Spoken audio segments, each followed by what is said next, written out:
રાજકારણમાં મોટા સમાચાર। રાજ્યસભાની 4 સીટ પર ચૂંટણી નહીં યોજાય। રાજ્યસભામાં ભાજપના ચારેય ઉમેદવાર બિનહરીફ જાહેર થઈ ચૂક્યા છે।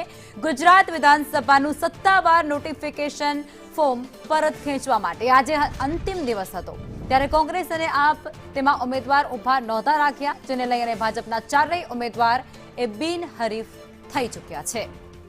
ગુજરાતના રાજકારણના મોટા સમાચાર। રાજ્યસભાની 4 સીટ પર ચૂંટણી નહીં યોજાય, કારણ કે સીધા જે ચારેય સભ્યો છે તે અત્યારે ઉમેદવારો બિનહરીફ થઈ ચૂક્યા છે, અને જેને જ કારણે હવે ચૂંટણી આ ચારેય સીટો પર નહીં યોજાય। ભાજપ માટે આ ખૂબ મોટા સમાચાર કહી શકાય છે, ખૂબ સારા સમાચાર પણ કહી શકાય છે, કારણ કે તેમના ચારેય ઉમેદવાર બિનહરીફ જાહેર થઈ ચૂક્યા છે। કારણ કે આજે ફોર્મ પરત ખેંચવા માટેનો અંતિમ દિવસ હતો, અને એ અંતિમ દિવસે કોંગ્રેસ અને આપે પોતાના ઉમેદવાર જ ઊભા નહોતા રાખ્યા, એટલે ફોર્મ પરત ખેંચવાનો કોઈ વિષય કે પ્રશ્ન અહીં આવતો જ નથી, અને આ ચારેય સીટ પર ભારતીય જનતા પાર્ટીના ચારેય ઉમેદવાર બિનહરીફ જાહેર થઈ ચૂક્યા છે।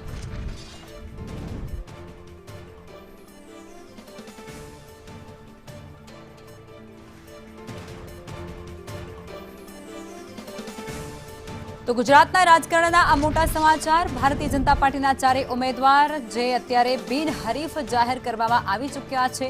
રાજ્યસભાની 4 સીટ પર ચૂંટણી યોજાવાની હતી, પરંતુ હવે આ ચૂંટણીને લઈને મોટા સમાચાર, અને જેમાં ચારેય ઉમેદવાર બિનહરીફ જાહેર કરવામાં આવી ચૂક્યા છે। ગુજરાત વિધાનસભા દ્વારા સત્તાવાર એક નોટિફિકેશન બહાર પાડવામાં આવ્યું છે, અને ત્યારબાદ આ મોટા સમાચાર સામે આવી રહ્યા છે, જેમાં ચારેય ઉમેદવાર બિનહરીફ થઈ ગયા છે। કારણ કે કોંગ્રેસ અને આમ આદમી પાર્ટી જેમના દ્વારા કોઈ પણ ઉમેદવારને ઊભા રાખવામાં નહોતા આવ્યા, અને ત્યારે સ્વાભાવિક વસ્તુ એ બની જાય છે કે અહીં ચૂંટણી થાય તેવો કોઈ વિષય આવતો જ નથી, અને એટલા જ માટે આ ચારેય ઉમેદવાર જે હતા તે બિનહરીફ થઈ ગયા છે।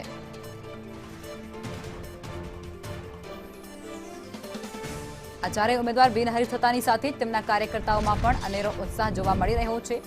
જોકે એ વસ્તુ પહેલાથી જ સ્વાભાવિક હતી અને સ્વીકાર્ય પણ હતી કે આ ચારેય ઉમેદવાર બિનહરીફ થવાના છે, કારણ કે કોઈ જ વિપક્ષ દ્વારા કે પછી અન્ય રાજકીય પાર્ટી દ્વારા ત્યાં પોતાના ઉમેદવારો જ ઊભા રાખવામાં નહોતા આવ્યા, અને જેને લઈ અને અહીં હવે સત્તાવાર રીતે આજે ચારેય ઉમેદવાર ભારતીય જનતા પાર્ટીના છે તે બિનહરીફ જાહેર કરવામાં આવી ચૂક્યા છે।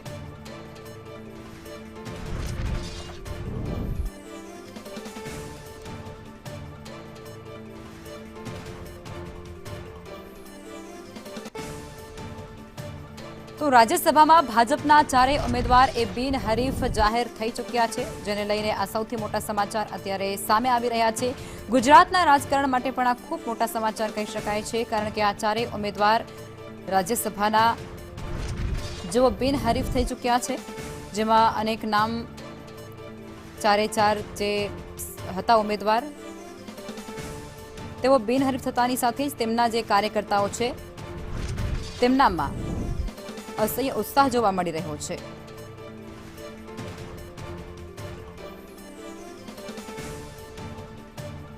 અને તેમના કાર્યકર્તાઓએ હર્ષોલ્લાસ સાથે અત્યારે જાણે મીઠાઈઓ વહેંચતા હોય તેવી પણ અનેક જગ્યાઓ પરથી તસવીરો સામે આવશે થોડીક જ ક્ષણોમાં। આજે ચારેય ઉમેદવાર જે છે, રાજુભાઈ શુક્લા છે, પછી મુકેશભાઈ રાઠવા તેની અંદર સામેલ છે, માનસિંહ પરમાર પણ છે, અને જીતેન્દ્ર કણઝારિયા છે। જીતેન્દ્ર કણઝારિયા જે જામખંભાળિયાના રહેવાસી છે, તેઓ પણ અત્યારે બિનહરીફ થઈ ચૂક્યા છે, અને આજ મુદ્દે સંવાદદાતા નિર્મલ દવે અમારી સાથે જોડાઈ ચૂક્યા છે। નિર્મલ, આ જે અત્યારે કહી શકાય કે ગુજરાતની રાજનીતિના સૌથી મોટા સમાચાર છે, કારણ કે રાજ્યસભાની જે 4 સીટો માટે ચૂંટણી થવાની હતી તે હવે નહીં થાય, કારણ કે ચારેય ઉમેદવાર બિનહરીફ જાહેર સત્તાવાર રીતે થઈ ચૂક્યા છે। વિગતો શું?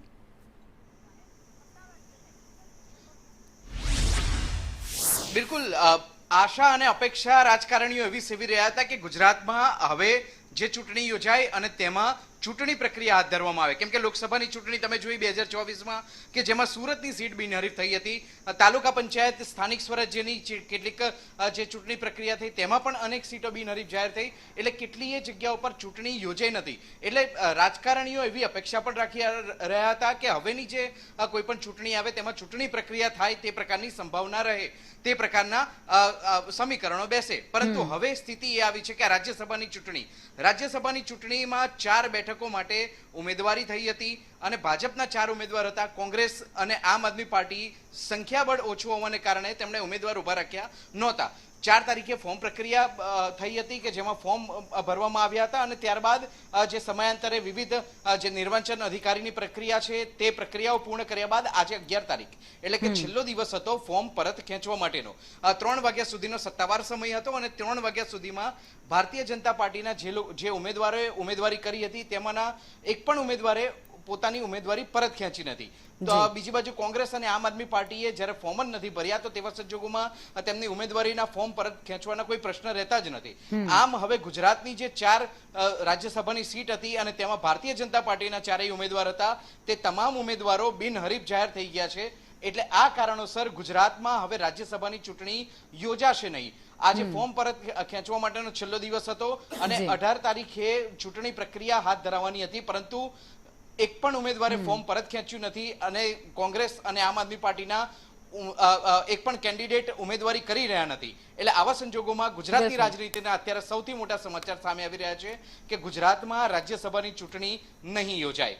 જી આભાર નિર્મલ.